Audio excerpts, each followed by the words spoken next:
Assalamualaikum warahmatullahi wabarakatuh. Selamat pagi, apa kabar teman-teman semuanya? Saya harap semua sudah siap untuk membahas tema yang sangat luar biasa dan sangat menarik untuk kita bahas. Apa itu? Yaitu tentang kontrak dagang. Dan kita akan membahas materi ini dari 3 penyaji.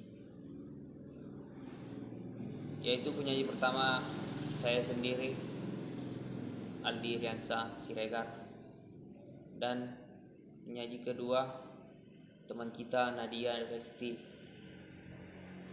dan ketiga teman kita Minta Rambe. Oke, kita akan membahas pembahasan pertama, yaitu kontrak dagang. Apa itu kontrak dagang? Kontrak dagang merupakan bidang hukum yang sangat penting di era ini, terutama dalam mendukung kegiatan di sektor perdagangan dan transaksi bisnis internasional.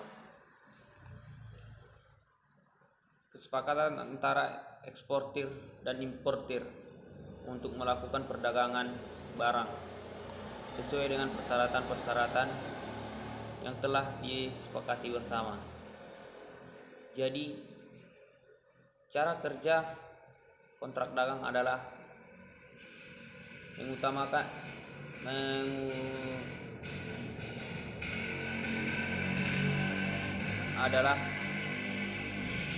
untuk menyatukan hubungan antara pihak dalam lingkup internasional,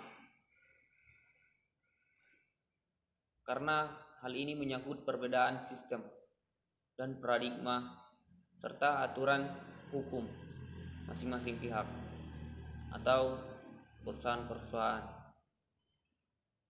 Dengan demikian, kontrak dapat diartikan sebagai perjanjian, yang dimana kontrak merupakan suatu perjanjian yang dibuat secara tertulis. Mengapa dibuat secara tertulis? Untuk menghindari risiko sengketa karena adanya perbedaan aturan di masing-masing negara atau perusahaan. Demikian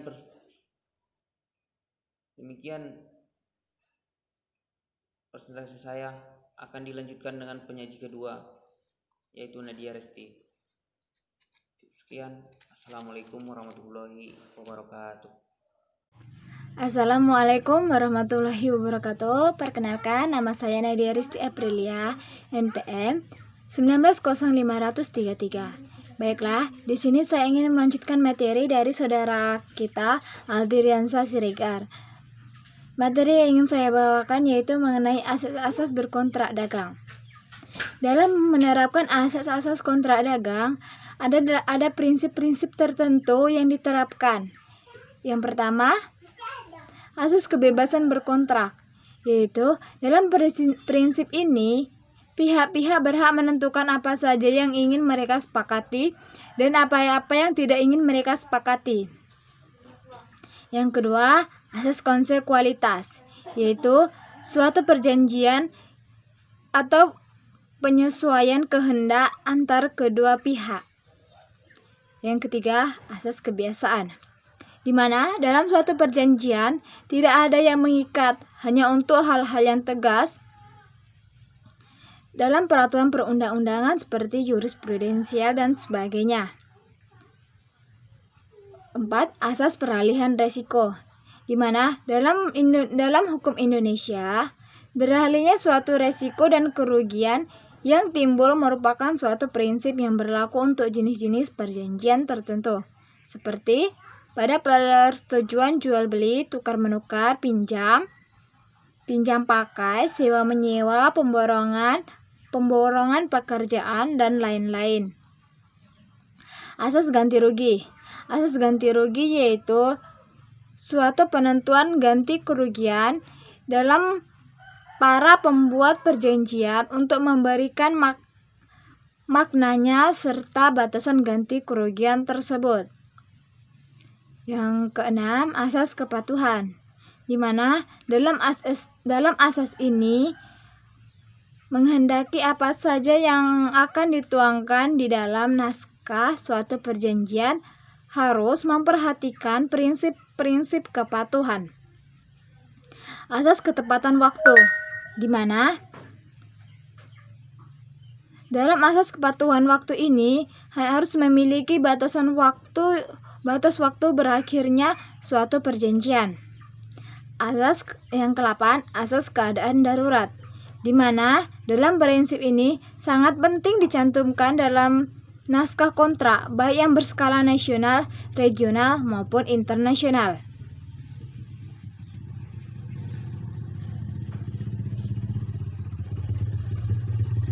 Pembaharuan hukum kontrak di Indonesia.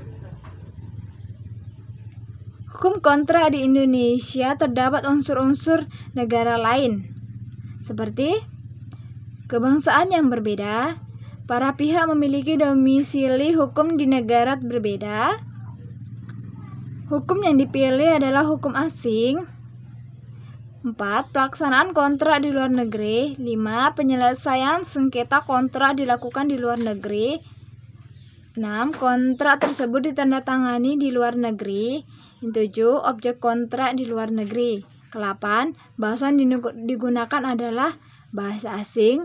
9. Digunakan mata uang asing dalam kontrak tersebut. Baiklah, materi selanjutnya akan dibacakan oleh saudari kami, Minta Rambe. Terima kasih. Bismillahirrahmanirrahim. Assalamualaikum warahmatullahi wabarakatuh. Nama saya Minta Rambe, NPM 19050031. Baiklah, di sini saya akan melanjutkan materi dari saudari kita, Nadia Resti, yaitu pembahasan kontrak dalam Indonesia. Pada hukum nasional di masing-masing negara, terutama Indonesia, yang berkaitan dengan hukum kontrak pada kenyataannya sangat beragam karena adanya perbedaan sistem hukum di negara masing-masing. Bagian 24, hukum yang mengatur kontrak dagang di Indonesia dan internasional. Hukum kontrak dagang nasional. Kewenangan mengatur ini mencakup atau membuat hukum nasional, baik yang sifatnya hukum publik maupun hukum perdata atau privat. Kewenangan atas peristiwa hukum di sini dapat berupa transaksi jual beli dagang internasional atau transaksi dagang internasional. Dalam hal ini, hukum nasional yang dibuat suatu negara dapat mencakup hukum perpajakan, kepabeanan, ketenagakerjaan, persaingan sehat, perlindungan konsumen, kesehatan perlindungan HKI, hingga perizinan ekspor-impor suatu produk. Sumber hukum perdagangan internasional yang sebenarnya merupakan sumber utama dan terpenting adalah perjanjian atau kontrak yang dibuat oleh para pedagang sendiri. Penyusunan kontrak dagang ada 5, yaitu yang pertama, pemahaman akan latar belakang transaksi. Yang kedua, pengenalan dan pemahaman akan para pihak. Yang ketiga, pengenalan dan pemahaman akan objek transaksi. Dan yang keempat, penyusunan garis besar transaksi. Yang kelima, perumusan pokok-pokok kontrak. Bagian 25, pengertian jual beli dagang perusahaan. Jual beli perusahaan dalam bahasa Belanda disebut Handelskap. Menurut HMN Purwosucipto, Handelskap diterjemahkan dengan istilah jual beli perusahaan. Cara terjadinya jual beli perusahaan adalah tata caranya semua dengan perjanjian jual beli pada umumnya. Sebagaimana jual beli dapat dinyatakan sah apabila terdapat kata-kata sepakat dari kedua belah pihak, yakni pembeli dan penjual.